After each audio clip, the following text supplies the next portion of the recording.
So welcome to Linlithgow, which is a beautiful castle. Believe it or not, Mary Queen of Scots was actually born here. Her father, James V, was born here too. He was born in 1512 and she was born in 1542.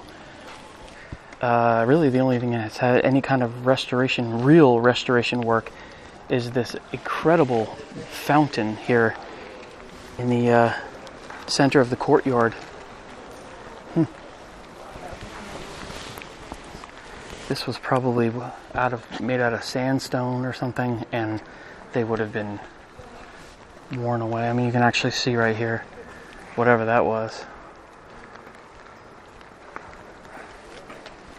Some of the faces are definitely starting to wear away.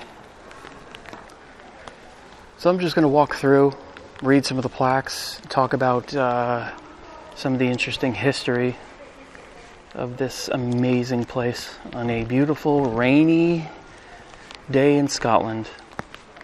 There is some work going on here. Always active work. Look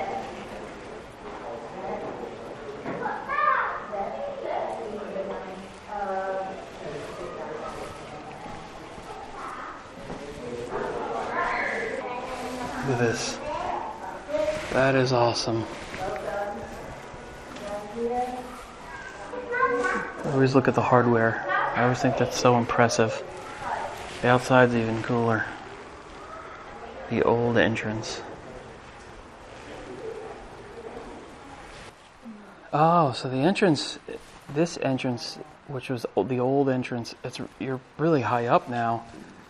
So it says, the east entrance, this was the main ceremonial route into the palace. Parading past the loch, fields and gardens, royal processions rode up a ramp to this raised entrance. And they actually explain, they show you how the entrance passage was protected by a drawbridge, heavy double doors, and a portcullis, which was operated from above. And then this was fortification. Even a pleasure palace needed a degree of defensibility with guards, high outer walls, and iron window grills. There are records of guns being kept here too. And in the 1450s, repairs were carried out after the staff crashed. We'll come back to that.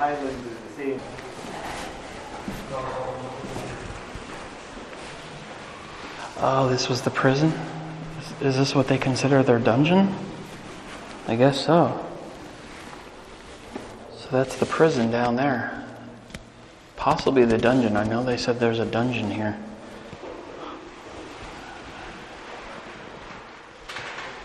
But this would have been the guard room, obviously right off next to the old entrance. There are a lot of ridges here. Oh, this was the latrine. Yeah. Yeah. That's not too bad. Yeah, as long as you have your cell phone, you're good.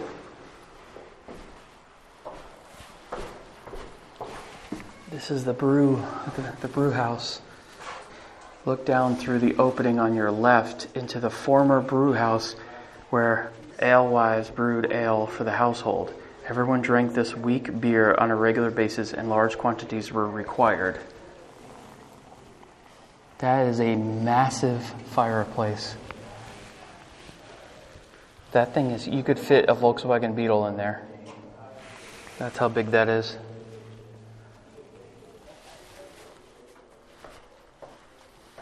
A lot of stairs in this house. Castle. Oh, this was a well. So the main kitchen is actually above us. This is the lower kitchen. This thing is huge.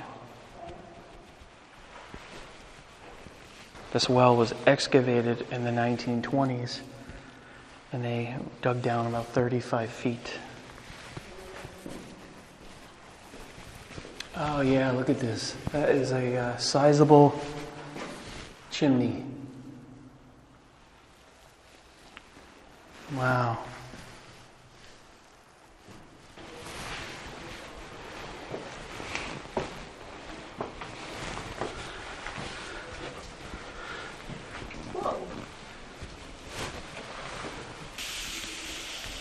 they do work in there. Yeah, I guess they do. Behind the scenes.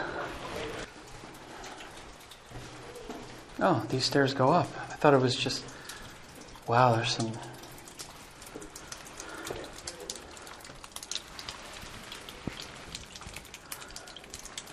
Alright.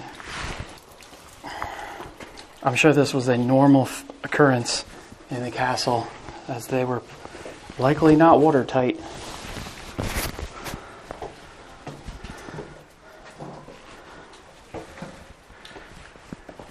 Here we go. So this great hall was built by James the 1406 to 1437. An enormous feasting hall. It was used for grand celebrations and gatherings. Experts think the Easter fest of the 12th of April 1512 could have been an all-male occasion, as the ladies may have dined with the Queen, Margaret Tudor, still confined within her apartments following the birth of James V 2 days earlier. There's some issues going on, restoration issues, but this is the court kitchen. Through the doorway is the upper kitchen, where staff created lavish feasts for serving to the royal court. It is currently closed for masonry repairs. So probably the kitchen down below was just for the hired help, which had a massive staff. So obviously you would have needed quite a big kitchen. So that does make sense to have two. Look at this stone kind of. How long has this been precariously hanging off the edge like this? You wonder. This is like been there for a couple 100 years maybe. And then this is another privy or whatever you want to call it. Wow, look how far down that goes. Way down. Yeah. Wow.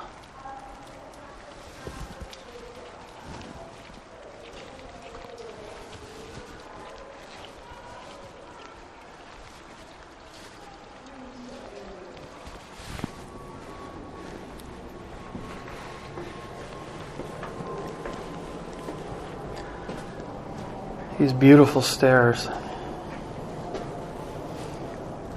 That's stonework.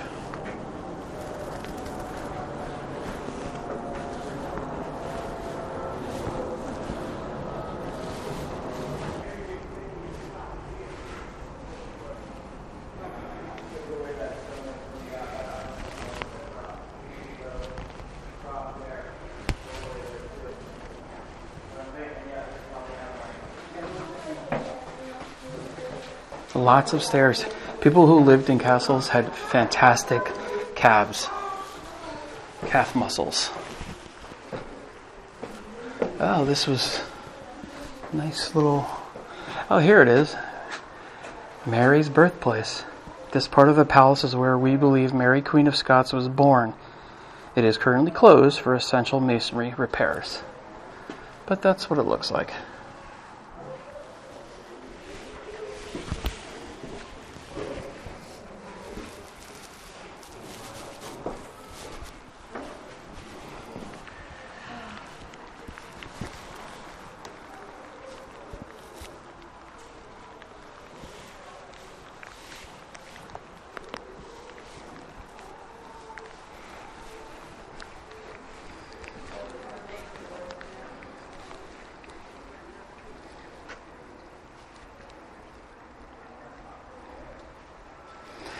So that's the main entrance where those two people are. Or the old, I should say. I love these little like built-in seating areas. That is so awesome.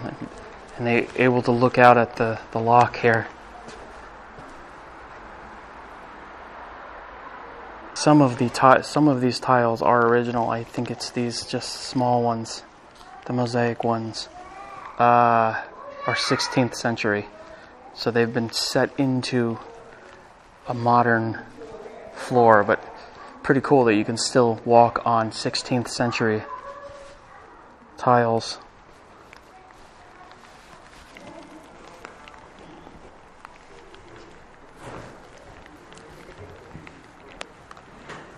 Wow, look at that tower way up there. Continuing on. This is the southwest tower.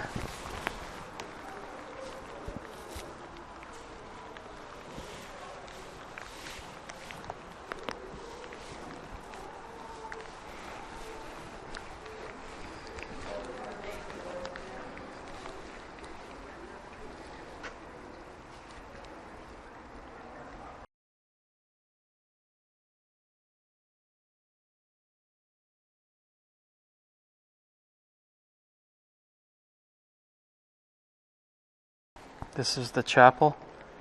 Yes, coming into the chapel. These are so worn, I'm assuming absolutely original. Hundreds and hundreds of years old.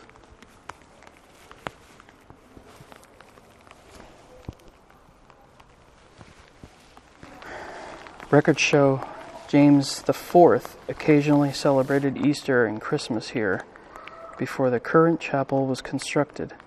In December 1496, he gave money to the St. Nicholas bishop.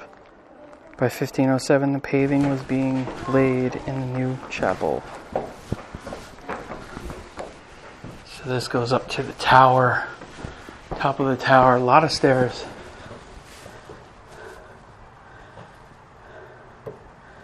Those look like fireplaces.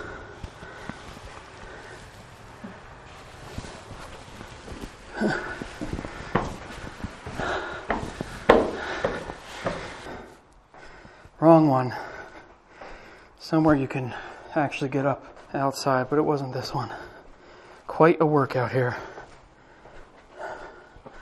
So to give you an idea, you are here.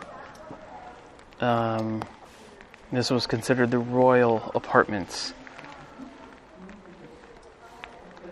So you can see here all the different rooms, the king's bedchambers, the strong room. That's where I always stay. No? Not funny?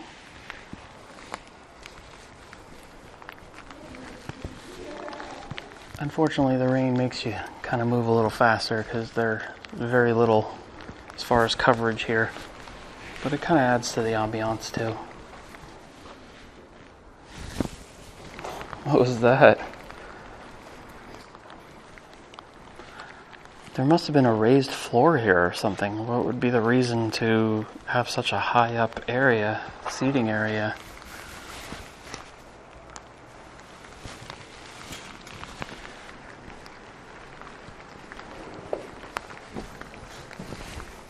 Wow. These are some extreme stairs here.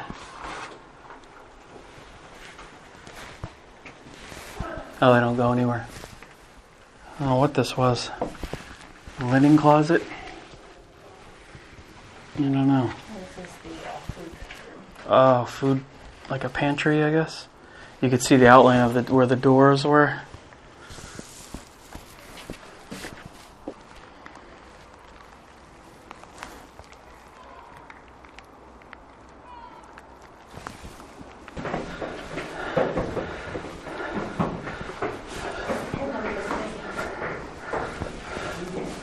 This is ridiculous. Around and around and around and around. All right. This is the top.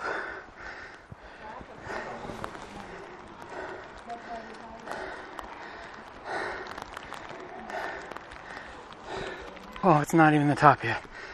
Then you go up these stairs. Up there.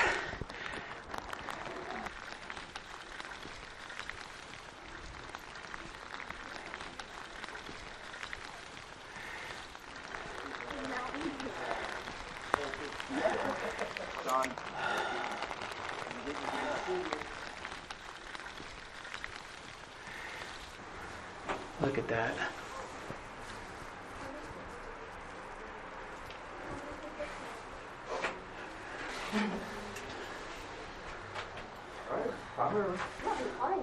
Legend has it that Margaret Tudor climbed up here to await the return of her ill-fated husband from the Battle of Flodden in 1513.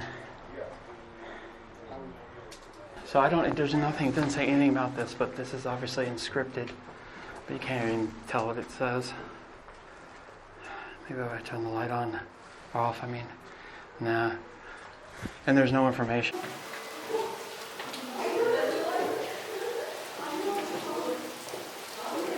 There's also a church on the property, actually just next door to this, which is where Mary, Queen of Scots, was baptized. And I don't know how old that church is that's there, but some kind of church, some sort of building was there for the last 1,000 years.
I wanted to show you the outside really quick.